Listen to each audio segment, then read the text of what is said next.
Hello guys, आज मैं पुनः आप लोगों के साथ एवरेज के साथ सम्मुख हूँ आपके। मैंने इसमें पार्ट 1, पार्ट 2 दो वीडियो के माध्यम से कुछ ट्रैक्स आपको बताया था। पार्ट 1 में मैंने कुछ न्यूमेरिकल प्रॉब्लम्स आप लोगों को दिखाने की कोशिश की थी और पार्ट 2 में मैंने स्टेटमेंट प्रॉब्लम का कुछ खास ट्रैक दिखाया था। आज थोड़ा उससे आगे बढ़ते हुए, मॉडरेट से आगे बढ़ते हुए एडवांस की ओर हम मूव करते हैं। मेरा सवाल है, 8 क्रमित संख्याओं का औसत यदि 6.5 है तो उनमें से सबसे बड़ी और सबसे छोटी संख्या का औसत ज्ञात करें। तो पहले इसको थोड़ा सा हम देखें। औसत मतलब मिडिल नंबर। अब इसे एक पीछे एक आगे जाएं, दो पीछे दो आगे जाएं, तीन पीछे तीन आगे जाएं। हर एक स्थिति में जितना डिस्टेंस ये है उनके बीच का नंबर एवरेज पर ही जाके रुकता है, बशर्ते कि संख्याएं समान डिफरेंस वाली हों। ठीक है, तो सबसे छोटी और सबसे बड़ी, चूंकि औसत हमारे पास है, औसत से सबसे छोटी के लिए जो दूरी तय करनी है वही दूरी उसे सबसे बड़ी के लिए भी तय करनी है।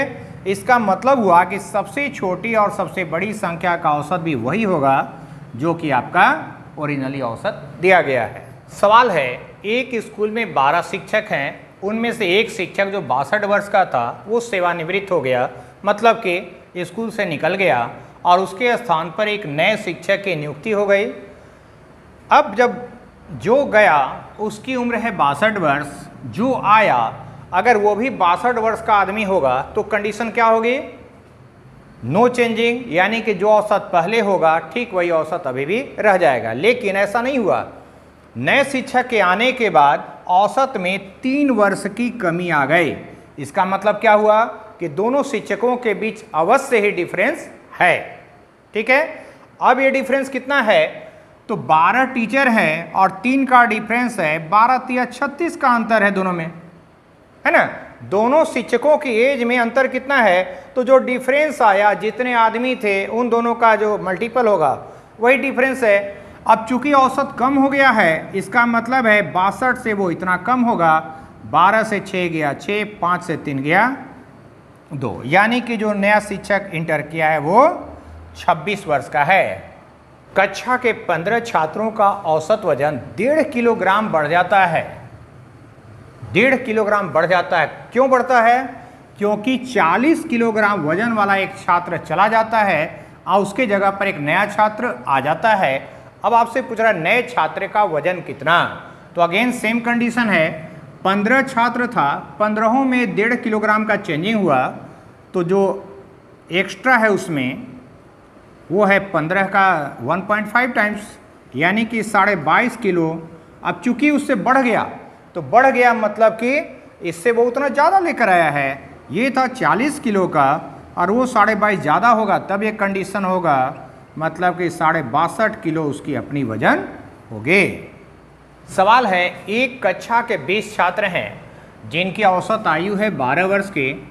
यदि अध्यापक की आयु को भी उस ग्रुप के 20 विद्यार्थियों के साथ शामिल कर लें तो औसत में 1 वर्ष की वृद्धि हो जाती है। आपसे पूछना चाह रहा है कि अध्यापक जो आए हैं उनकी आयु कितनी? तो यहाँ भी हम उसी थ्योरी का यूज़ करें। अगर आपका औसत में 1 वर्ष की चेंजिंग आ गई तो कितने आदमी में चेंजिंग आ गई? 20 था पहले, 1 था शिक्षक, यानी कि 21 आदमी में 1 वर्ष की चेंजिंग आ गई, मतलब वो 21 साल ज़्यादा है। किससे?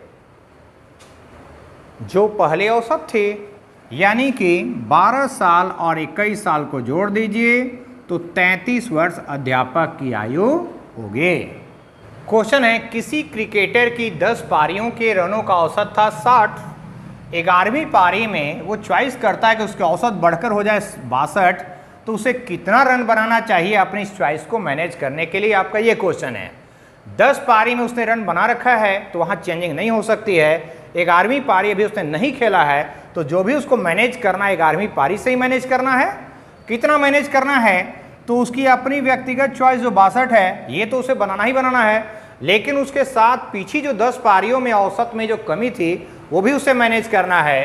तो 10 पारियां थी और औसत कितना मैनेज करना है? तो 60 उसकी औसत थी और बढ़कर उसको चाहिए 62 होना, यानी कि 2 उसको मैनेज करना है। तो 62 और 20 82 रन अगर वो बना दे अगली पारी में तो उसकी चॉइस पूरी तरह मेंटेन हो जाएगी। सवाल है, प्रथम 3 परीक्षणों का औसत प्राप्तांक, कोई लड़की है जिसने औसत निकाला और वो औसत था n। अपने चौथे परीक्षण में उसने कितना नंबर लाया? तो प्रारंभिक औसत से 20 अधिक। प्रारंभिक औसत का मतलब n से 20 उसने ज़्यादा प्राप्त किया। अब सवाल है उसका नया औसत क्या होगा? तो यहाँ n जो पहले था वो तो लाई ही, उसके साथ 20 अधिक लाई। ये 20 कितने आदमी में बटेगा औसत के लिए? आदमी की संख्या यहाँ नहीं है, बल्कि ये है कुछ एग्जाम्स का नंबर। तो 3 परीक्षण यहाँ था, चौथा यहाँ है, तो 3 और 1 4 से डिवाइड कर दें तो n+5। सवाल है, 3 संख्या है जिसका औसत है 58। पहली संख्या तीसरी संख्या का 3/4 है। तीसरी संख्या का मान दूसरी संख्या से 24 अधिक है, तो प्रथम और दूसरे संख्या का अंतर क्या होगा? सवाल देखकर थोड़ा जो है असमंजस का स्थिति बनाता है, लगता है कि बहुत सारा चीज़ को एक साथ समेट दिया, लेकिन उतनी टेंशन की चीज़ नहीं है। पहली संख्या तीसरी संख्या का 3/4 है, मतलब कि अगर तीसरी संख्या 4 के रेशियो में है तो पहली संख्या 3 के रेशियो में होगी। अब दोबारा कर रहा है कि तीसरी संख्या का मान दूसरी संख्या से 24 अधिक है, तो उल्टा कहें तो दूसरी संख्या का मान तीसरी संख्या से 24 कम है, ये भी कह सकते हैं। अब तीनों का औसत क्या है? तो औसत निकालने के लिए आप क्या करते हैं? इसको जोड़कर 3 से डिवाइड करेंगे, और अगर योग का बात करें तो इन दोनों को यहाँ गुना करेंगे। अब चले हम 3 4 7 4 11 x बराबर 24 वहाँ जाके जुड़ेगा, तो 3 8 24 हासिल 2 15 2 17 प्लस 24 यानी 4 4 8 17 2 19। 11 से इसको अवश्य कटना चाहिए 18। अब आपको चाहिए पहला और दूसरा मार्क्स का अंतर। अब 1 बड़ा है कि 2 बड़ा है आपको नहीं मालूम, लेकिन 3x और 4x इन दोनों का डिफरेंस x होगा, ये तो मालूम है। तो x और 24 के बीच का डिफरेंस यही आपको चाहिए।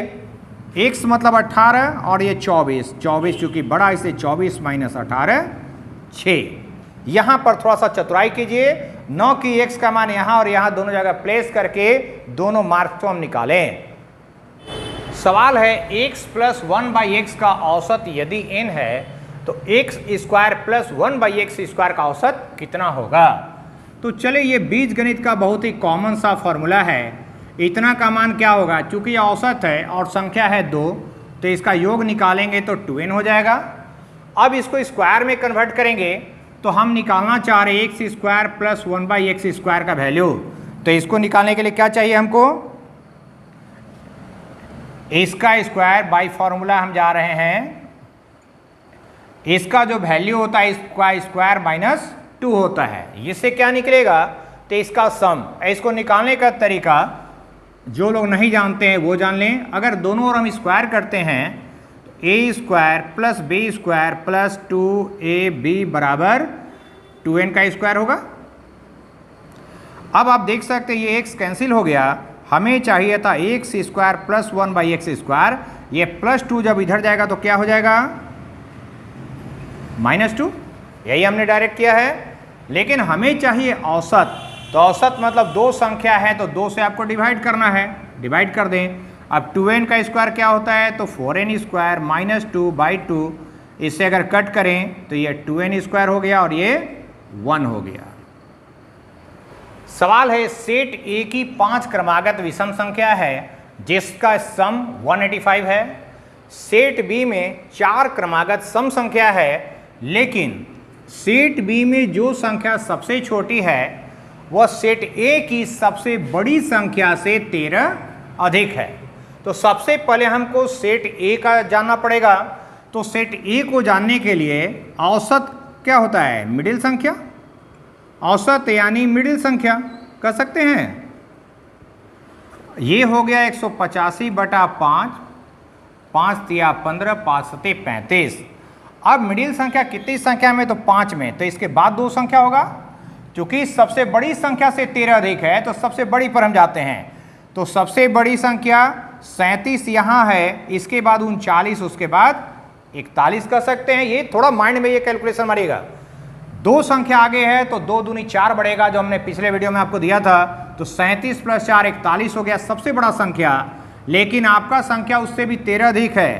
तो 41 प्लस 13 क्या होता है? 3 1 4 4 1 5 54। ये क्या है? तो सेट बी की सबसे छोटी संख्या, मतलब 54 सबसे छोटी संख्या है। 4 संख्या है तो 54, 56, 58 और 60। औसत जस्ट बीच में होता है, मैंने पहला वीडियो में दिखाया था आपको। तो औसत 56 और 58 के ठीक मिडिल संख्या यानी कि 57 होगा।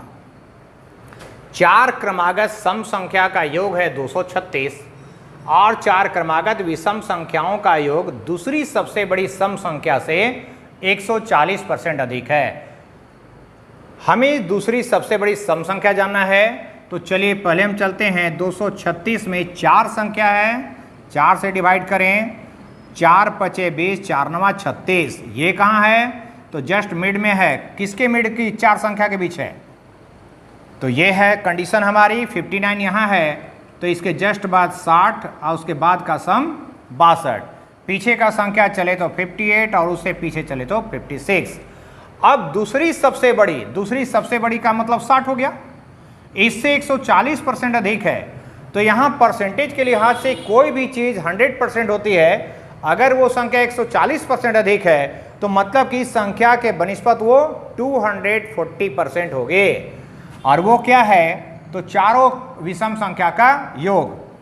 तो 60 का 240% हम यूं निकालेंगे, ये हो गया चारों विषम संख्या का योग। लेकिन हमें चाहिए उसका औसत, तो औसत निकालने के लिए योग में किससे भाग देते हैं? उसकी गिनती से।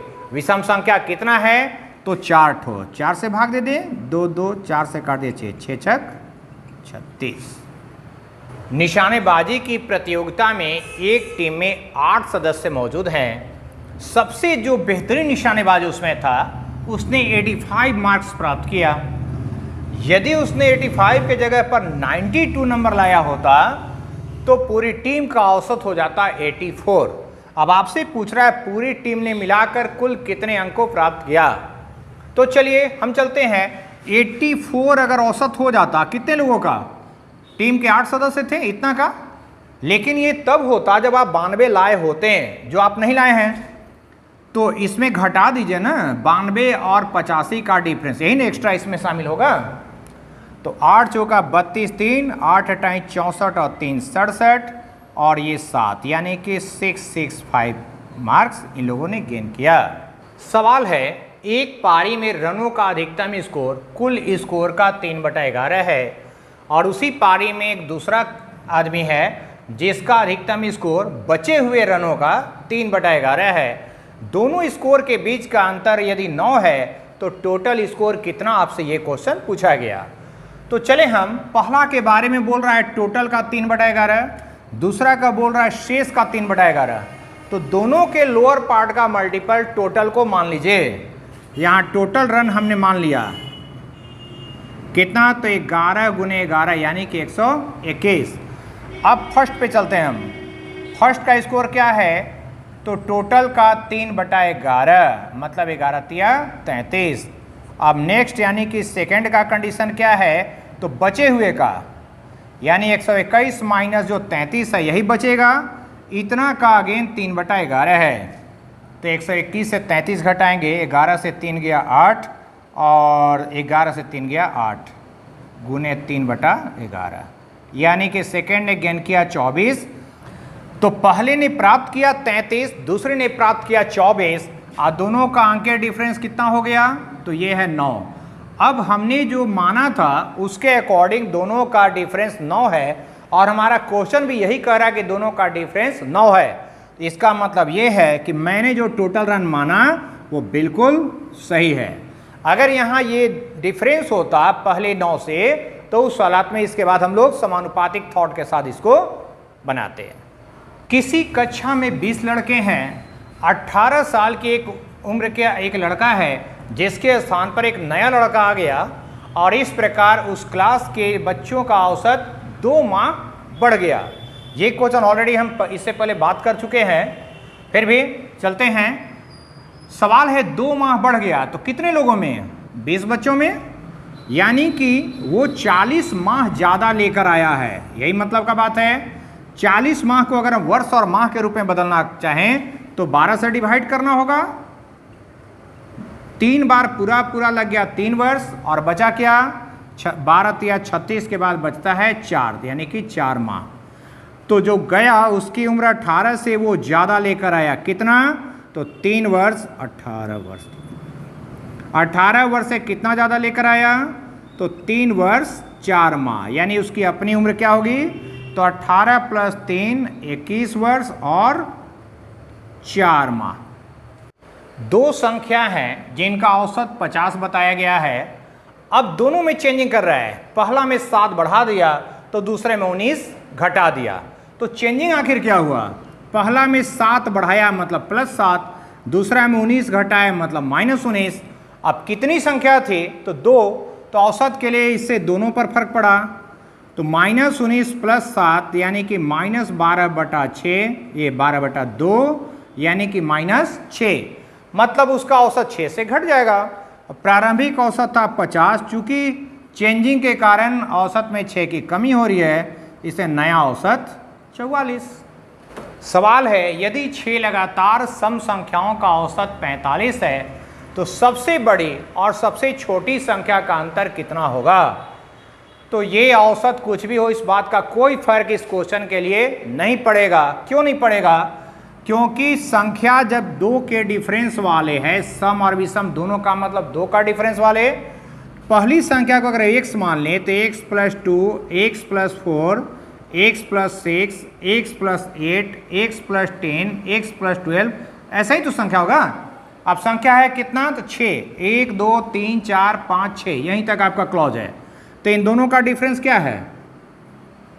10 का। अब इसको डायरेक्ट अप्रोच में चलें तो संख्या सम है मतलब डिफरेंस 2 का है।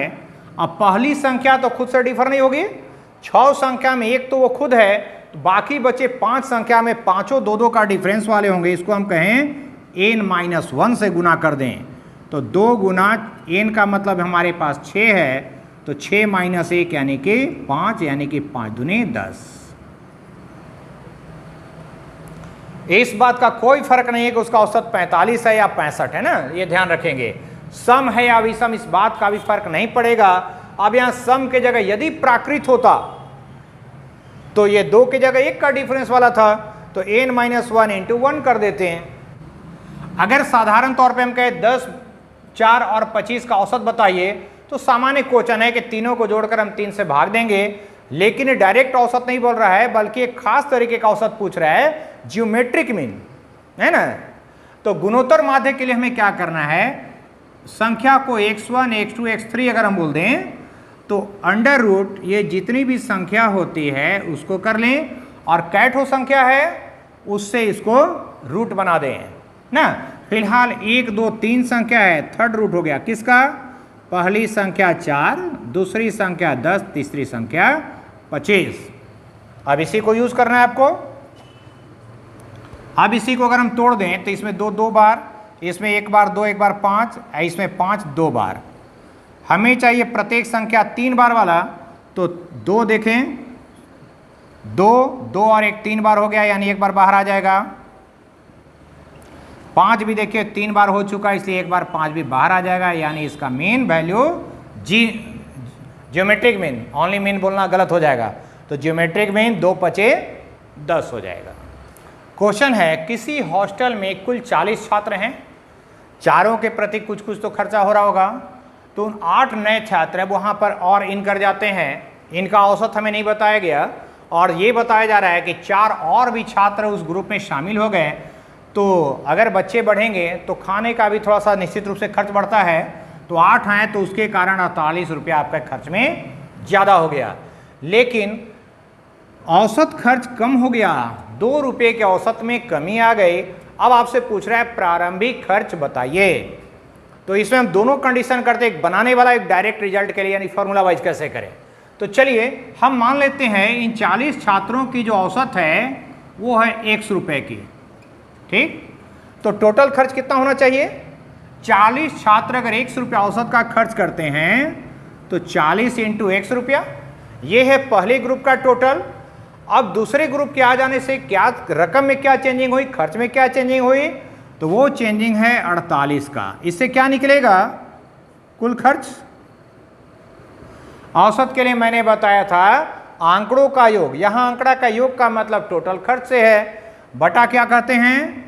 आंकड़ों की संख्या। यहां आंकड़ों की संख्या का सेंस क्या है? कुल कितने बच्चे आपके पास हैं। तो पहले ग्रुप में था 40, दूसरे ग्रुप में 8 बढ़ा था, यानी कि टोटल बच्चे हो गए 48। और इससे क्या निकलता है? औसत। फिलहाल ये न्यू कंडीशन दिए हैं, इसे नया औसत कह सकते हैं। और नया औसत में क्या है? तो 2 रुपये की कमी आ गई। किससे? तो प्रारंभिक औसत से। प्रारंभिक औसत था x, उसमें 2 रुपये की कमी आ गई। अब इसको अगर हम सिंप्लीफाई करें तो क्रॉस करें तो 48x माइनस 96 बराबर 40x प्लस 48। इसको यहाँ लाएं तो 48x माइनस 40x बराबर कहें 48 प्लस 96, यानी इसको कहें 8x बराबर 6 8 14 हासिल 1 9 1 10 और 4 14 और बटा इन दोनों का जो डिफरेंस था यानी कि 8 1 8 8 8 8 64, यानी कि प्रारंभिक जो औसत था वो था 18 का। और आपसे प्रारंभिक ही खर्च पूछ रहा है, तो प्रारंभिक खर्च 18 रुपये का औसत, आदमी की संख्या 40, तो 18 चौका 72, आपका टोटल खर्चा 720 रुपया। अब इसको हम आप ही के हैंड से फॉर्मूला के रूप में देखते हैं। चलिए अब यहाँ पर थोड़ा सा ध्यान लगाइए, या यहाँ पर ध्यान लगाइए। 96 को हम 48 गुने 2 कर सकते हैं। ये 48 कौन वाला? ये 48 है, यहाँ भी 48, देखिए ध्यान रखिएगा। तो 48 गुने 2 यहाँ से यहाँ का मल्टीपल है। ये 48 क्या चीज को रिप्रेजेंट करता है? टोटल बॉयज, यही ना। ये 48 किसको इंडिकेट करता है? इन दोनों का, यही ना। यहां भी 48 क्या है? तो टोटल बॉयज, ठीक है। 40 क्या है? प्रारंभिक संख्या। और ये 48 क्या है? खर्च में वृद्धि, ठीक है। अब इसको जो है, जो आप नंबर को यूज करते हैं, नंबर बड़े आराम से सॉल्व भी हो गया लेकिन अगर फॉर्मूला बनाना है तो हमें ये समझना पड़ेगा ये नंबर किस चीज को रिप्रेजेंट करता है। अब इसको हम बनाने का सिस्टम थोड़ी चेंज करके बनाते हैं। इन दोनों को एक साथ कर दें तो 48 माइनस 40 होगा। अब इसको लाएं तो 48, यानी कि प्रारंभिक संख्या। चलिए अब यहां चलें, प्रारंभिक संख्या, इसको यहां लाए तो प्लस, ये 48 क्या था? टोटल बॉय यानी अंतिम संख्या, इनटू ये 2 क्या है? तो औसत का कमी।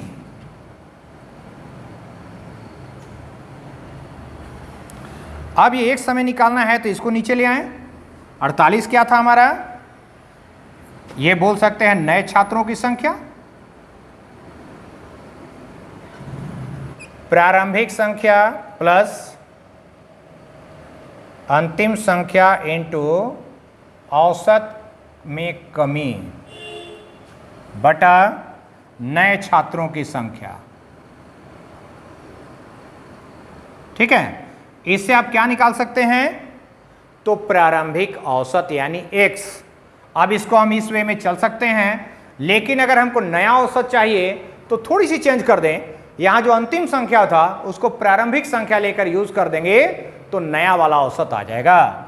फिलहाल ये हम प्रारंभिक औसत के लिए चले थे। अगर किसी एक पर हम तटस्थ हो जाए कि प्रारंभिक हम निकाल सकते हैं, तो अलग से फॉर्मूला बिना रटे भी काम नहीं हो सकता है कि प्रारंभिक निकाले, अब 2 रुपये की कमी आ गई तो -2 करके भी तो आराम से जा सकते हैं। इसलिए एक ही पर फोकस करें। वैसे जो डायरेक्ट जाना चाहें, बस अंतिम निकालने के लिए सिर्फ अंतिम की जगह प्रारंभिक कर देंगे और कोई चेंजिंग नहीं होगा।